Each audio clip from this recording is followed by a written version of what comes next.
ជប់បាញ់នេះហើយយើងមានការអត់ធ្មត់រហូតដល់72ម៉ោងដើម្បីធានាបាននៅការធានាបាននៅបទជប់បាញ់នេះហើយ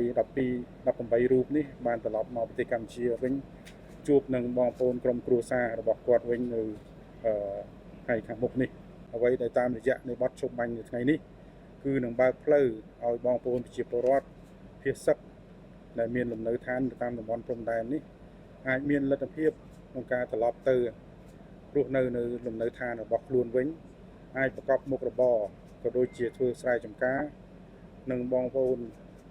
ដែលមានកូនកុមារដែលអាចត្រឡប់ទៅចូលរៀននៅតាមបណ្ដាសាលារៀនបាននៅតាមបន្ទាត់ព្រំដែននេះចំណុចដ៏សំខាន់មួយទៀតគឺកិច្ចព្រមព្រៀងនេះគឺមិនប៉ះពាល់ទៅដល់ការខណ្ឌសីមាព្រំដែនរវាងប្រទេសទាំងពីរនោះទេភាគីទាំងពីរគឺបានឯកភាពគ្នាគឺជូនដល់គណៈកម្មការចម្រុះខណ្ឌសីមាព្រំដែនគោកគឺហៅកាត់ថា JBC បន្តធ្វើដំណើរការឡើងវិញហើយបានឆាប់រហ័សបំផុតក្នុងការងារវាស់វែងនឹងខណ្ឌសីមាព្រំដែនស្របតាមកិច្ចព្រមព្រៀងដែលមានស្រាប់រវាងប្រទេសទាំងពីរដើម្បីសម្រេចបាននូវសន្តិភាពយូរអង្វែងនៅតាមបន្ទាត់ព្រំដែនយើង